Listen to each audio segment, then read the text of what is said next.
함께 나눌 말씀 창세기 41장 37절에서 44절까지 말씀입니다. 다 같이 한 목소리로 합독하겠습니다. 바로가 그의 모든 신하가 이 일을 좋게 여긴지라. 바로가 그의 신하들에게 이르되 이와 같이 하나님의 영에 감동된 사람을 우리가 어찌 찾을 수 있으리요 하고 요셉에게 이르되 하나님이 이 모든 것을 내게 보이셨으니 너와 같이 명철하고 지혜 있는 자가 없도다. 너는 내 집을 다스리라. 내 백성이 다 내 명령에 복종하리니 내가 너보다 높은 것은 내 왕자뿐이니라. 바로가 또 요셉에게 이르되 내가 너를 애굽의 온 땅에 총리가 되게 하노라 하고 자신의 인장 반지를 빼어 요셉의 손에 끼우고 그에게 세마포 옷을 입히고 금사슬을 목에 걸고 자기에게 있는 버금수레에 그를 태우매 무리가 그의 앞에서 소리 지르기를 엎드리라 하더라. 바로가 그에게 애굽 전국을 총리로 다스리게 하였더라. 바로가 요셉에게 이르되 나는 바로라. 애굽 온 땅에서 내 허락이 없이는 수족을 돌릴 자가 없으리라 하고. 아멘. 오늘은 하나님의 인장 반지를 받은 성도라는 제목으로 하나님의 말씀 증거하겠습니다. 오늘 설교의 중심 내용은 이제 요셉은 이제 바로 왕에게 인장 반지를 받고 이제 애굽의 총리가 된 이야기입니다. 그런데 이것을 우리에게 이제 적용하면 우리는 그리스도 안에서 구원받는 순간 하나님의 인장 반지를 받고 또 하나님의 자녀가 되고 그리고 하나님의 자녀가 된 사람은 이 땅에서도 하나님께서 그 사람을 높여주시고 또 이 땅을 떠나는 순간 빛날 면류관을 주신다는 것입니다. 자, 우리는 요셉이라는 인물을 너무나 잘 알고 있습니다. 그렇죠? 요셉을 모르는 그리스도인 아마 신앙생활하는 그리스도인 중에 아무도 없을 거예요. 근데 그 요셉 이야기를 보면 요셉은 아버지의 특별한 사랑을 받은 아들이었습니다.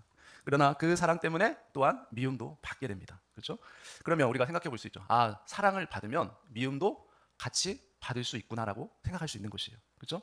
하나님의 사랑을 받으면 사람들에게 미움을 받을 수 있는 거구나라고 우리가 생각할 수 있습니다. 그런데 특별한 사랑을 받는 것이 평탄한 길을 보장해 주는 것은 아니라는 거예요. 네. 우리가 하나님의 사랑을 받고 또 부모님의 사랑을 받고 받는다고 해서 나의 모든 삶에 평탄한 길이 주어지는 것은 아니라는 것이죠. 여러분 요셉을 보면은 오히려 요셉은 아버지로부터 특별한 사랑을 받는 자였는데 오히려 시련이 요셉에게 찾아오는 걸 우리가 볼 수 있어요. 여러분 오늘 우리도 마찬가지예요. 하나님의 사랑을 받고 하나님의 사람들의 사랑을 받는다고 하더라도 큰 시련이 우리에게 얼마든지 찾아올 수 있다는 것입니다. 왜냐하면 하나님은 그 사랑하시는 자를 절대로 그냥 버려두지 않기 때문에 그래요. 그 사람을 사용하시기 위해서 환경을 통해서 또는 사람을 통해서 그 사람을 다루시기 때문에 그렇습니다. 하나님은 자연인의 상태 그대로, 그러니까 우리가 처음 있는 모습 그대로 그 상태를 절대로 사용하시지 않습니다. 내 견해, 내 고집, 내가 가지고 있는 사상, 또 내가 나만의 생각에 사로잡혀 있는 내 주관, 그러한 것들을 하나님은 그것을 가지고 절대로 쓰신 적도 없고 또 쓰시지도 않고 또 쓰임을 받다가도 그런 사람은 어떻게 돼요? 얼마 되지 않아 하나님 앞에 버림을 받게 된다는 거예요. 하나님 계속적으로 사용하시지 않습니다. 하나님께서 요셉을 사랑하셔서 쓰임을 받다가 버림받지 않게 하시려고 어떻게 해요? 하나님께서 환경을 통해서 또 사람들을 통해서 그를 이제 연단을 시키시는 거죠. 하나씩 그의 잘못된 것을 깎아 내려가기 시작합니다. 그의 인격을 다듬어 가시는 거죠. 그러므로 나의 삶에 사람을 통해서 또는 환경을 통해서 고난이 찾아올 때는 어떻게 생각해야 될까요? 내가 뭔가 깎여야 될 것이 있구나. 그래서 하나님이 나를 그렇게 다루시는 거구나라고 생각해야 된다는 거예요. 그렇지 않겠습니까? 나의 가장 모난 부분, 부족한 부분, 또 나만의 생각 속에 사로잡혀 있는 그것을 하나님께서는 사람을 통해서, 환경을 통해서, 그 가족들을 통해서든지 나를 공격을 하게 하시는 거죠. 그러면 우리는 그것을 내려놓지 않으려고 우리는 어떻게든 몸부림치면서 고통스러워하고 괴로워합니다. 그렇지 않습니까? 누가 내 자존심을 건들고 내 고집을 꺾으려고 하면 어때요, 여러분? 그냥 가만히 순순히 여러분들이 꺾입니까? 절대 그렇지 않죠. 몸부림을 칩니다. 어떻게든 내 주장 굽히지 않고 꺾이지 않으려고, 내 자존심 상하지 않으려고. 그것이 우리의 모습이죠. 전부 다 다른 사람이 잘못한 거야. 나는 하나도 잘못한 것이 없어요. 너만 변하면 돼, 너만. 나는 다 잘하고 있는데 너가 잘못된 거야. 그렇게 생각한다는 거죠. 하나님은 사랑하는 자를 그대로 쓰시지 않으려고 반드시 변화시켜서 그 사람을 사용하신다는 거예요. 그 다음에 또 하나는 뭐냐면 요셉은 예수님의 예표입니다. 그러니까 요셉의 모든 삶은 예수님의 삶을 미리 우리에게 보여주는 예표인 것이에요. 예수 그리스도의 길을 미리서 하나님께서 보여주신 거죠. 요셉의 삶을 통해. 그러니까 요셉의 가는 길은 예수님께서 이 땅에 오셔서 가는 길을 미리 보여주는 것이에요. 여러분 요셉은 아버지의 사랑을 받은 아들이었습니다. 그렇죠? 마찬가지죠. 예수님도 하나님의 사랑을 받은 독생자였어요. 그리고 요셉은 형들에게 미움을 받았습니다. 마찬가지로 예수님도 어때요? 자기 백성들에게 배척받고 핍박받고 예수님이 이 땅에 오셨을 때 백성들이 예수님을 영접하지 않았어요. 환영하지 않았습니다. 영접하지 않을 뿐만 아니라 예수님을 십자가에 못 박아 죽게 했습니다. 그렇죠? 그러므로 요셉의 생애는 단순한 인물이 아니라 이제 그리스도를 예표하는 삶이었던 것이에요. 왜냐하면 하나님은 구약의 인물들을 통해서 이제 장차 오실 예수 그리스도의 길을 우리에게 보여주시기 때문에 그래요. 그러므로 우리는 이 요셉의 이야기를 단순한 역사로서 들으면 안 돼요. 그냥 역사로 해석하고 넘어가면 안 된다는 겁니다. 중요한 구속사적인 원리와 또 우리 삶에 적용할 원리가 이 요셉의 삶에 너무나 분명하게 들어있기 때문에 그래요. 이 요셉의 삶 속에서 우리는 예수님의 길을 하나님께서 우리에게 보여주십니다. 그리고 예수님의 삶 속에서는 뭘 보여줄까요? 우리의 신앙의 길을 우리에게 보여주죠. 그래서 요셉을 알면 우리는 예수님을 알고, 그리고 예수님을 알면 또 우리는 뭘 알 수 있어요? 우리 자신이 어떤 존재인가를 우리가 알 수 있죠. 그리고 또 예수님을 알면 내가 어떻게 해야 구원받을 수 있을 것인가에 대해서 아주 자세하게 우리가 알 수 있는 것이죠. 그리고 내가 지금 어떤 과정 속에 있는지도 우리가 얼마든지 요셉의 삶과 또 예수님의 삶을 통해서 분별할 수 있는 것입니다. 돌아볼 수 있는 것이죠. 자, 지금의 고난이 실패인지, 우리의 삶의 시련과 어려움이 실패인 것인지, 아니면 하나님의 나를 향한 연단의 과정, 훈련의 과정인지 우리가 분별을 할 줄 알아야 된다는 거예요. 내 인생은 진짜 실패한 인생일까? 아니면 내 인생의 시련, 환난, 역경, 고난이 끝나지 않는 것을 보니까 내 인생은 혹시 하나님께 저주받은 인생은 아닐까? 이렇게 생각하지 않아요? 아니면 하나님이 나를 나중에 쓰시려고, 높이 올리셔서 쓰시려고 과정을 겪고 있는 것은 아닐까? 내가 훈련을 받고 있는 것은 아닐까라고 우리가 우리 인생을 돌아보면서 한번 생각해 볼 필요가 있다는 거예요. 분별해 볼 필요가 있다는 거죠. 왜냐하면 여러분, 성경은 과거의 이야기가 아니라 오늘 우리의 삶을 비추는 하나님의 말씀이기 때문에 그런 것이죠. 그래서 우리의 삶의 영적인 거울이 바로 이 하나님의 말씀인 것입니다. 그러므로 하나님이 요셉을 높이기 전에 먼저 요셉을 철저하게 낮추셨던 것이에요. 왜요? 요셉을 쓰셔야 하기 때문에 그래요. 그래서 철저하게 요셉을 낮추셨어요. 하나님은 또한 예수님을 높이시기 전에도 예수님을 어떻게 해요? 십자가에 철저하게 낮추셨습니다. 우리들도 마찬가지로 이 땅에서 높이기 전에 하나님은 먼저 우리로 낮아지는 연습을 하게 하신다는 거예요. 이것이 중요한 원리죠. 그런데 낮아지는 연습이 안 되었는데 우리가 만약에 하나님께 쓰임을 받게 되면 우리 인생이 어떻게 될까요? 결국은 망합니다. 망하게 되어 있어요. 왜요? 우리가 준비가 되어 있지 않기 때문에 그래요. 그러면 준비가 되어 있지 않는데 하나님께 쓰임 받으려고 하면 결국에는 그 인생 망합니다. 우리는 요셉을 생각하면 총리 자리부터 떠오릅니다. 그 영광스러운 총리 자리. 그렇죠. 그리고 그 인장 반지를 낀 모습을 우리는 생각을 해요. 그리고 버금 수레를 타고 다닐 때 사람들이 열광하는 그 모습을 우리는 생각을 하죠. 자, 모든 사람들이 그 애굽 총리 앞에, 요셉 앞에 무릎 꿇는 장면을 우리는 상상을 합니다. 그러나 그러한 영광은 여러분 하루아침에 온 것이 아니라는 것을 우리가 기억해야 돼요. 왜냐하면 하나님은 결과보다 먼저 과정을 다루시는 분이기 때문에 그래요. 하나님은 결과를 아름답게 하기 위해서 과정을 철저하게 다루시는 분입니다. 우리에게 아름다운 미래를 주시기 위해서 나의 삶의 과정을 철저하게 훈련시키신다는 거예요. 요셉의 길은 낮아짐의 연속이었죠. 형들에게 왕따 당했죠. 구덩이에 던져졌습니다. 그리고 애굽의 노예로 팔렸죠. 또 억울한 누명을 쓰고 감옥에 갇혔어요.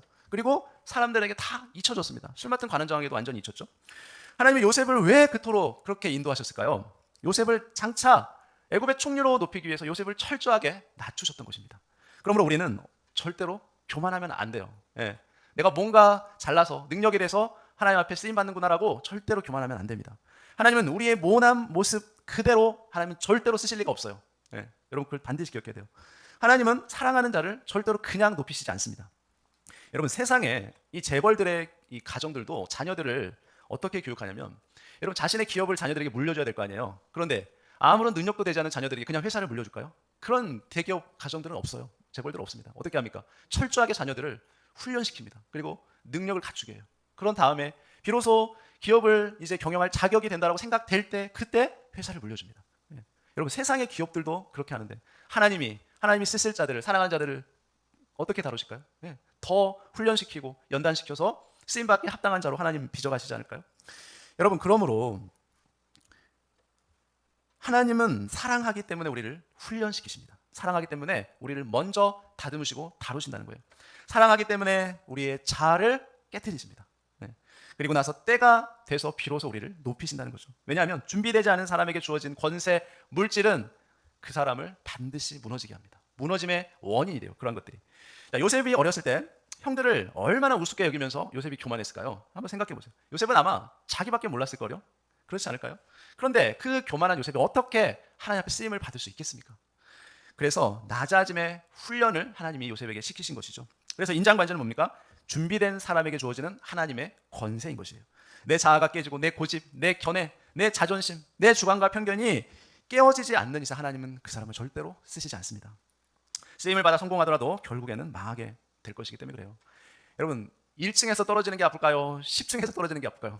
당연히 10층에서 떨어지는 게 아프겠죠. 근데 우리는 나는 전혀 준비되어 있지 않은데 이렇게 세상에서 성공하고 출세하기를 원해요. 복 받기를 원합니다. 그래서 설령 복을 받을지라도 결국에 준비가 되어 있지 않으면 망하게 되어 있어요. 그래서 차라리 1층에서 떨어지는 게 낫지 10층에서 떨어지면 그래서 너무 아픈 거예요. 그렇지 않겠습니까? 더 아프겠죠. 자, 우리는 자기 자신은 결코 변화되려고 하지 않으면서 성공하고 복 받기만을 원한다는 거죠. 준비되지 않은 성공 결국 망하게 되는 법입니다. 요셉은 어느 날 갑자기 총리가 된 것이 아니에요. 감옥에서 바로 왕 앞에 이제 불려 나왔습니다. 그리고 하나님의 지혜로 꿈을 해석했죠. 그 결과 바로는 요셉을 높였습니다. 그리고 요셉에게 인장 반지를 끼워주었죠. 자, 이것은 단순한 장식이 아니라 권세의 유임식이었어요. 자, 그래서 인장 반지는 왕의 이름을 대신 사용하는 권세였던 것이죠. 왕의 권위를 위임받았다는 표시이고 또 왕의 이름으로 명령할 수 있는 권세였어요. 그리고 왕의 뜻을 수행할 수 있는 자리였어요. 그리고 이것은 신분의 변화이자 이제 사명의 시작이었던 것입니다. 신분이 총리로 바뀌자마자 사명을 부여받은 책임자가 된 것이에요.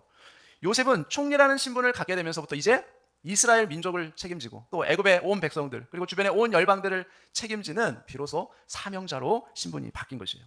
왜냐하면 권세는 특권이 아니라 책임이기 때문에 그래요. 자, 오늘 우리는 자신에게 한번 질문해 보아야 합니다. 나는 이 반지라고 하는 세상의 권세, 물질, 명예, 성공만을 바라고 있지는 않는지, 아니면 그 반지를 받기까지의 과정을 내가 이해하고 받아들이고 있는지 우리가 한번 자신에게 질문을 해봐야 되겠죠. 나는 권세만 있으면 돼, 돈만 있으면 돼, 뭐 그 과정 내가 이해해서 뭐해, 나 그런 거 필요 없어, 돈만 주세요, 돈만, 물질만, 권세만 주세요. 여러분 그렇게 생각하고 하나님의 과정 무시하면 결국에는 망한다는 거죠. 오늘 이 말씀을 통해서 하나님이 나를 어떻게 다루시는지를 우리가 깨달아야 되는 거죠. 그런 은혜가 있기를 예수님의 이름으로 축원합니다. 하나님께서는 요셉을 너무나 사랑하셔서 이제 애굽의 총리가 되게 하셨는데 그 첫 번째 원리가 뭐냐면 하나님은 사랑하는 자를 채색 옷 입은 자로 구별하신다는 거예요. 자, 여러분 요셉이 누굽니까? 바로 이 야곱과 라헬 사이에서 태어난 아들이죠. 여러분 야곱은 레아보다 라헬을 더 사랑했죠. 자신이 사랑했던 여인 이 라헬에게서 태어난 아들이기 때문에 더 요셉을 사랑했던 것이에요. 그래서 그런데 그 사랑이 겉으로 드러나는 가시적인 근거가 바로 채색 옷을 입혀주는 것이었어요. 그러니까 야곱의 요셉을 향한 그 마음의 사랑이 겉으로 드러난 것이 뭡니까? 채색 옷을 입혀준 것이 겉으로 드러난 것이었죠. 그래서 사랑은 감정으로만 머물지 않고 반드시 표식으로 드러난다는 거죠. 그래서 요셉은 채색 옷 때문에 이제 형제들 가운데서 눈에 띄게 되는 구별이 되었던 것입니다. 창세기 37장 3절에 자, 요셉은 노년에 얻은 아들이므로 이스라엘이 여러 아들들보다 그를 더 사랑함으로 그를 위하여 채색 옷을 지었더니, 자, 그러니까 야곱의 요셉을 향한 그 마음속의 사랑이 이제 눈에 보이게 드러나서 구별시킨 것이 바로 채색 옷을 입혀준 것이라는 거죠. 그래서 채색 옷의 의미를 우리가 잘 이해를 해야 되는데 채색 옷은 단순히 색깔이 화려한 옷이 아니에요. 이 채색 옷은 어떤 옷이었냐면 옷이 발목까지 내려오는 아주 긴 옷이었어요. 그러니까 몸 전체를 긴 옷으로 완전히 입혀버린 것이죠. 그리고 옷 소매도 어디까지 내려왔어요? 손끝까지 내려오는 옷을 입혔어요. 그러니까 이 옷은 뭡니까? 노동하는 사람이 입는 옷이 아니에요. 관리자들이나 귀한 신분을 가진 사람들이 입는 옷이 채색 옷이었습니다. 그래서 이 옷은 일하는 사람이 아니라 다스리는 사람의 표시였어요. 그 옷을 입고 있다는 것은. 그러니까 야곱은 요셉에게 장차 받을 영광과 권세를 미리 알고 입혀준 거였어요. 야곱이. 그러니까 야곱은 요셉이 앞으로 어떤 사람이 될 것이라는 것을 알았던 것입니다. 그래서 옷을 통해서 너는 이제 이 세계를 다스릴 사람이야. 너는 우리 가문의 장자권을 가질 사람이라는 것을 미리 채색 옷을 통해서 모든 사람이 보는 사람이 다 알게 만든 것이죠. 야곱은 요셉에게 장차 어떤 신분으로 살아갈 것인가를 미리서 보여준 것이 채색 옷을 입혀준 것이죠. 야곱은 요셉이 장차 차지할 그 위치를 미리 보여준 것입니다. 채색 옷을 통해. 채색 옷은 그래서 사랑의 표현이면서 동시에 신분의 선언이었던 것이죠. 자, 이 채색 옷은 단순한 패션이 아니에요. 바로 신분의 표시였던 것입니다. 노동의 옷이 아니라 구별된 옷이었어요. 평민의 옷이 아니라 존귀한 옷이었습니다. 평범한 표시가 아니라 선택적 표시였어요. 그러니까 채색 옷은 너는 다른 사람과 결코 같지 않다, 다르다는 것을 보여주는 이미 이 아버지 야곱의 구별이었던 것이에요. 그래서 여러분 요셉은 형제들과 함께 있었지만 같은 위치의 사람이 아니었던 것이에요. 확연하게 구별되었죠. 그래서 형들은 요셉을 더 미워했던 것입니다. 채색 옷은 구속사적으로 중요한 의미를 가지고 있는 옷인데, 자, 하나님이 아담과 하와에게도 무슨 옷을 입혀주시죠? 가죽 옷을 입혀주시죠. 창세기 3장 21절에 보면 여호와 하나님이 아담과 그의 아내 이를 위해서 가죽 옷을 지어 입히시니라. 자, 하나님의 마음 안에 있는 사랑을 이제 겉으로 눈에 보이도록 표현한 것이 바로 가죽 옷이에요. 아담과 하와가 어디를 가든지 아담과 하와는 하나님의 사랑을 받는 존귀하고 구원받은 백성이다라는 것을 옷을 통해서, 이 가죽 옷을 통해서 알게 하신 거죠. 그래서 옷은 뭐냐면 수치를 가리는 은혜를 상징하는 것이 옷이에요. 그리고 옷은 하나님이 주시는 신분 회복의 표시가 옷입니다. 죄인을 의인으로 아담과 하와의 신분을 바꾸어 주신 것이 바로 이 가죽 옷이에요. 또한 제사장의 옷처럼 하나님께 속한 자의 구별을 나타내는 것이 바로 이 옷이죠. 그러므로 성경에서 옷은 은혜와 신분, 구별을 의미하는 것입니다. 결국 채색 옷은 뭡니까? 하나님의 선택과 구별을 보여주는 그림자인 것이죠. 예수님에 대한 그림자이고 또 구원받은 성도에 대한 그림자이기도 한 것이 이 옷이에요. 그래서 요셉은 스스로 옷을 만든 것이 아니라는 거죠. 야곱이 옷을 지어 입혔잖아요. 뿐만 아니라 아담도 예, 자기가 가죽옷을 지어 입힌 것이 아니에요. 하나님께서 짐승을 잡아서 죽이고 난 다음에 그 가죽을 가지고 지어서 입힌 옷이 가죽옷이에요. 하나님께서 직접 지어서 입혀주신 옷이죠. 요셉도 아버지가 입혀준 옷을 입었죠. 그러니까 은혜는 뭡니까? 내가 만드는 것이 아니라 하나님이 입혀주셔야만 받을 수 있는 것이 은혜이죠. 즉 신분은 노력으로 얻어지는 것이 아니라 선택으로 주어지는 것입니다. 우리의 신분도 우리의 노력이 아니었죠. 우리의 믿음도 우리 노력이 아니잖아요. 하나님이 우리를 택하셔서 우리에게 은혜로 주어진 것이잖아요. 그래서 채색 옷은 한마디로 정의한다면 무슨 옷이에요? 은혜의 옷인 것입니다. 중요한 원리죠. 하나님은 선택한 자를 반드시 구별하신다는 거예요. 자, 이 지구상에 많은 사람들이 있지만 여러분 하나님은 어떻게 했습니까? 그 중에서 자기 백성을 선택해서 구별했습니다. 저 여러분을 택하셨죠.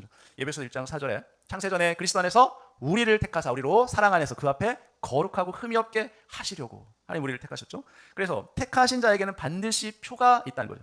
선택받은 것 자체가 뭡니까? 바로 선택받지 못한 자들과의 구별을 한 것이죠. 그래서 구별했다는 것은 바로 하나님께서 은혜를 베풀었다는 뜻입니다. 구별의 표는 신약과 구약에서 동일하게 나타납니다. 구약에서는 채색옷과 같은 외적인 표로 나타났다면 신약에서는 하나님의 택하심을 따라 사랑을 받은 자녀들은 예수 그리스도 안에서 성령의 인치심으로 표시가 나타난다는 거죠. 에베소 1장 14절에 자, 그 안에서 너희도 진리의 말씀 곧 너희의 구원의 복음을 듣고 그 안에서 믿어 약속의 성령으로 인치심을 받았으니 저와 여러분 모두 어떻게 해요? 하나님의 선택하심을 입었죠. 성령의 인치심으로 택하심을 받았잖아요. 인치심이란 말은 뭐냐면 하나님이 너는 내 것이다 라는 표시예요. 너는 내 소유야. 이제 내 거야. 그러면 저와 여러분의 인생 누구 거예요? 예수님 거예요. 하나님 거예요. 하나님이 주관하는 거예요. 우리의 것이 아니라는 거예요. 하나님은 자기 백성들을 구별하십니다. 하나님의 백성과 세상 사람들, 천국 갈 사람과 지옥 갈 사람을 하나님은 다 구별하신다는 거예요. 그러므로 성도는 보이지 않는 채색 옷을 입은 자들이 성도들이에요. 보이지는 않지만 영적인 속사람이 성령의 인치심의 옷을 입은 거예요. 하나님의 자녀로 신분을 바꾸어 주신 거죠. 요셉은 자기가 장자의 명분을 받은 자라는 것을 이미 자기가 입은 그 채색 옷을 통해서 구별을 시킨 거죠. 역대상 5장 1절에 이 그 말씀이 그대로 기록되어 있어요. 이 말씀 보면 이스라엘의 장자 루벤의 아들들은 이러하니라. 루벤은 장자라도 그 아버지의 침상을 더럽혔으므로 장자의 명분이 누구에게 가요? 이스라엘의 아들 요셉의 자손에게로 돌아가서 족보에 장자의 명분대로 기록되지 못하였느니라 라고 말씀하죠. 자, 그러니까 루벤은 육적 장자였죠. 그렇죠? 제일 첫째 태어났으니까 육적 장자지만 영적 장자권은 잃어버렸죠. 그렇죠? 요셉은 육적 장자는 아니었지만 채색 옷을 통해서 장자의 명분을 받은 것이에요. 자, 요셉의 공로는 아무것도 없죠. 오로지 전적인 은혜였죠. 그렇잖아요. 요셉이 한 게 아무것도 없죠. 자, 이것은 인간의 어떤 조건이 아니라 하나님의 선택이라는 것을 보여주죠. 그러므로 하나님은 자격보다 은혜로 자기 백성들을 선택한다는 것입니다. 신약의 성도들도 동일한 원리 안에 있죠. 은혜로 선택받아서 예수 그리스도 안에서 자녀가 되었다라고 로마서 8장 15절에 이렇게 말씀해요. 자, 너희는 다시 모소하는 종의 영을 받지 아니하고 뭘 받았어요? 양자의 영을 받았으므로 우리가 아빠 아버지라고 부르짖느니라. 저와 여러분은 하나님의 자녀가 되는 양자의 영을 받았죠. 베드로전서 2장 5절 너희도 산돌같이 신령한 집으로 세워지고 자, 예수 그리스도로 말미암아 하나님이 기쁘게 받으실 신령한 제사를 드릴 거룩한 제사장이 될지니라. 저와 여러분 모두 다 거룩한 제사장이 되었어요. 하나님의 자녀가 되었고 뭘로 됐어요? 은혜로 된 것이죠. 이것이 성도의 신분인 것이에요. 성도는 구별된 존재입니다. 그래서 성도의 뜻이 뭐예요? 거룩한 백성, 구별된 백성이라는 뜻이 바로 성도라는 뜻이에요. 거룩하다는 말은 도덕적으로 윤리적으로 깨끗하고 훌륭하다는 뜻이 아니라 그것도 물론 있겠지만 더 중요한 뜻은 뭡니까? 구별되었다는 거예요. 하나님께서 저와 여러분을 세상으로부터 구별되어 분리했다라는 말이 성도라는 뜻이에요. 세상의 많은 사람들 중에서 하나님께서 저와 여러분을 구원의 반열에 세워주셨어요. 세상 많은 사람들 중에서 하나님께서 나를 하나님의 자녀로 삼아주셨어요. 이것이 영적 장자의 축복인 것입니다. 저 여러분은 그리스도 안에서 이 영적 장자의 축복을 받았다는 사실을 믿으시기를 바랍니다. 이것은 행위로 되는 것이 아닙니다. 오직 은혜로 되는 것이죠. 그러므로 우리는 자기의 이 신분을 절대로 잊으시면 안 됩니다. 신분이 바뀌면 삶이 달라져야 돼요. 채색 옷을 입은 자처럼 살아야 되는 것이에요. 자, 우리가 하나님의 선택받은 자녀라면 우리가 예전에 가졌던 가치관들 다 버려야 됩니다. 이제는 달라져야 돼요. 하나님의 자녀답게 살아야 되는 것이죠. 우리는 보이지 않는 채색 옷을 입고 살아가는 사람들인 것입니다. 성령의 인치심을 받았습니다. 의의 옷을 입었습니다. 하나님의 자녀라는 옷을 우리는 입은 것이에요. 그러므로 세상 속에 있지만 세상에 속한 사람이 아니기 때문에 세상처럼 살면 안 된다는 거예요. 구별된 삶이 하나님께 영광이 되는 줄 믿습니다. 우리 세상 사람들과 똑같이 살면 안 되는 것이에요. 둘째, 자, 하나님은 사랑하는 자에게 채색 옷을 입히시는데 입히신 후에는 반드시 고난을 통해서 단련하신다는 거예요. 여러분, 야곱의 사랑을 받는다고 해서 요셉의 삶이 곧바로 형통하고 풀린 것이 아니에요. 사랑받는 순간 형들의 시기와 질투가 시작되었죠. 여러분, 요셉은 그것을 견디어야만 했습니다. 견뎌야만 되는 거죠. 요셉이 채색 옷을 입는 순간 이제 형들은 요셉을 편안하게 대할 수가 없었습니다. 37장 4절. 그 형들이 아버지가 형들보다 그를 더 사랑함을 보고 그를 미워하여 그에게 편안하게 말할 수 없었더라. 여러분, 형들은 이제 요셉을 요셉의 모든 것이 눈에 거슬렸어요. 이제 곱게 보이지 않는 것이에요.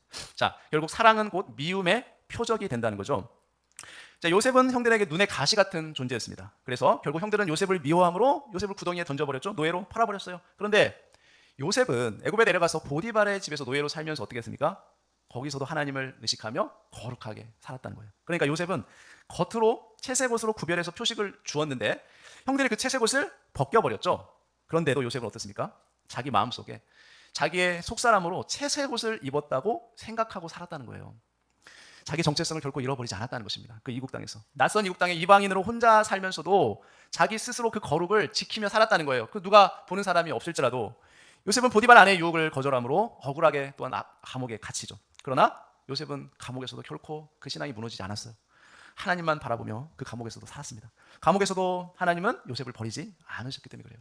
두 관원장의 꿈을 해석하게 하시고 특별히 또 술 맡은 관원장에게 감옥에서 나가게 되면 제발 나를 좀 기억해 달라고 부탁을 했습니다. 그러니까 요셉은 언제 죽을지 모르는 그 감옥에서 죄수의 신분으로 살면서도 삶을 포기하지 않았다는 거예요.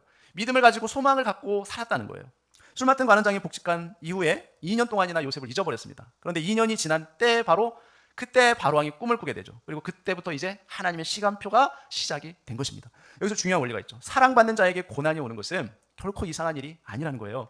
마태복음 5장 11절에 나로 말미암아 너희를 욕하고 박해하고 그것으로 너희를 거슬려 모든 악한 말을 할 때는 너희에게 복이 있나니라고 말해요.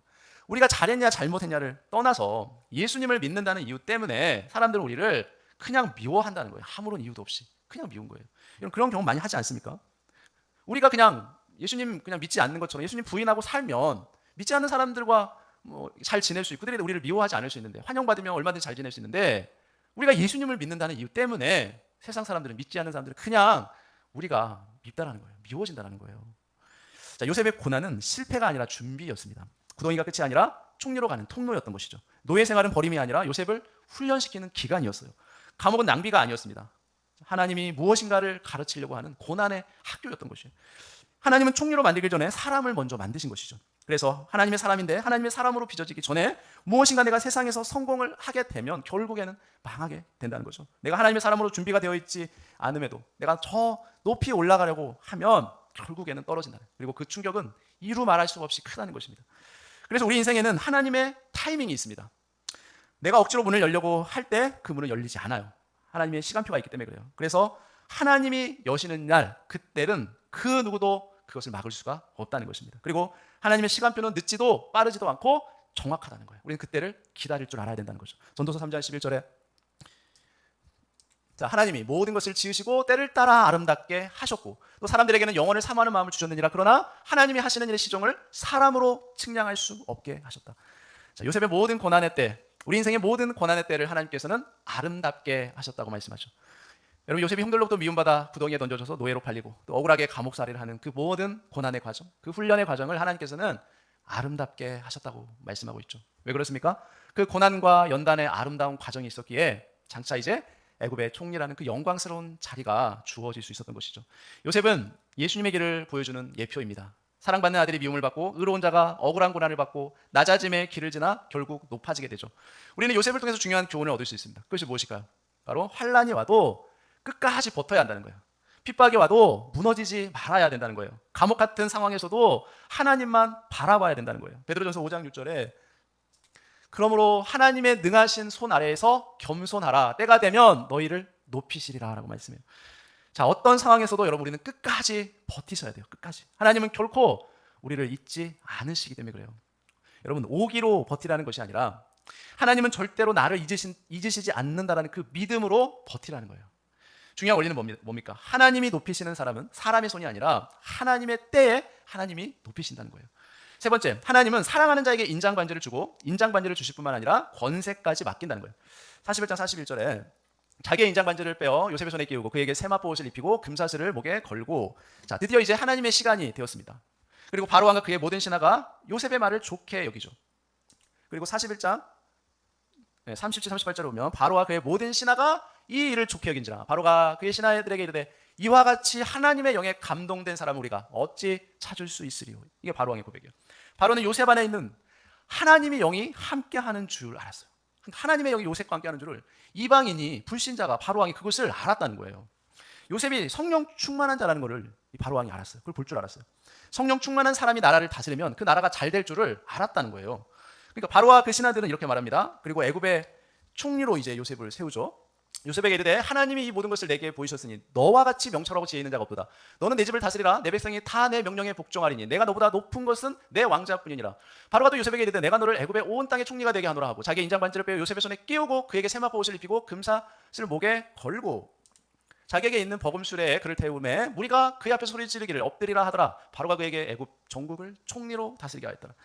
자, 여러분 이렇게 인장 반지를 빼어 요셉의 손에 끼워주고 세마포 옷을 입히고 금사슬을 목에 걸어주고 자기의 버금술에 요셉을 태웁니다. 그러자 사람들이 요셉 앞에서 소리 지르며 엎드리죠. 여기서 인장 반지는 왕의 권한을 위임하는 상징이죠.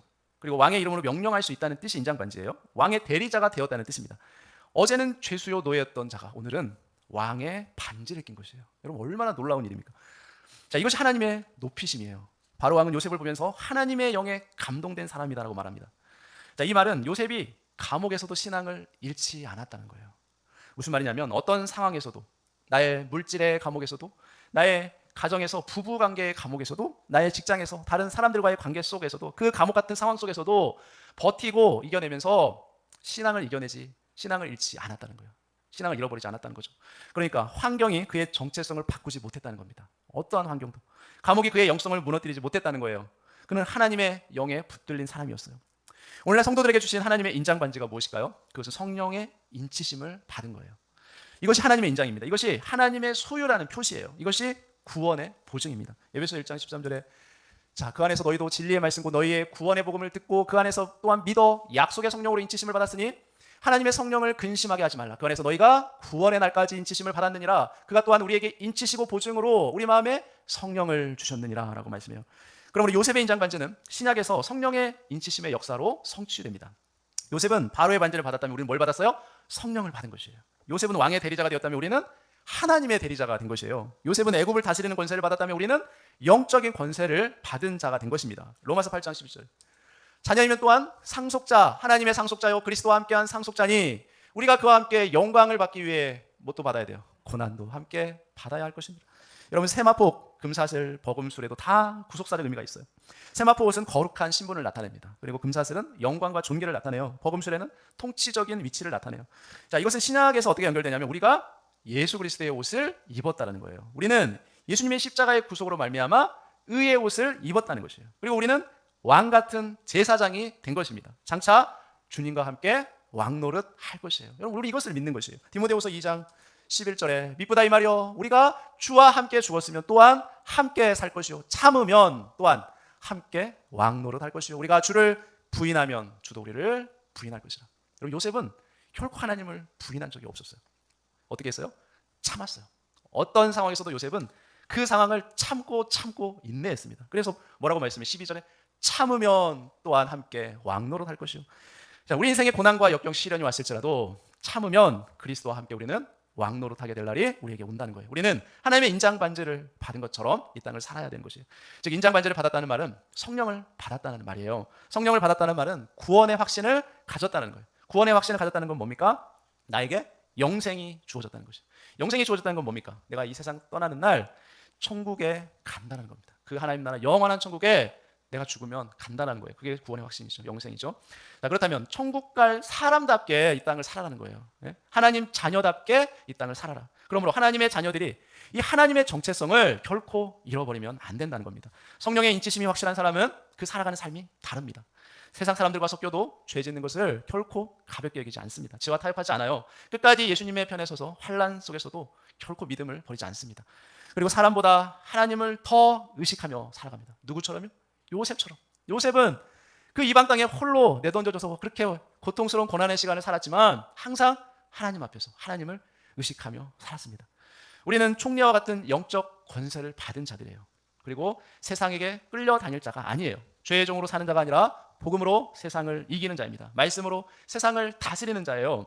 요셉은 평생 그 인장 반지를 빼지 않았습니다. 우리도 성령으로 인치심 받아 그렇게 되어 구원의 확신을 받았다면 평생 이 천국에 대한 그 소망이 흔들리지 않아야 될 줄로 믿습니다. 그러므로 세상 속에서 나는 하나님의 자녀다라는 그 정체성을 놓치시면 절대로 안 됩니다. 창세전에 그리스도 예수 안에서 택하심을 따라 하나님의 섭리 가운데 하나님의 타이밍 안에서 복음을 듣고 구원받아 거듭나서 천국 갈 사람이라는 이 정체성 절대로 잊어서는 안 된다는 거예요. 결론입니다. 요셉은 채색옷을 입은 사랑받은 아들이지만 구덩이와 감옥을 통과했어요.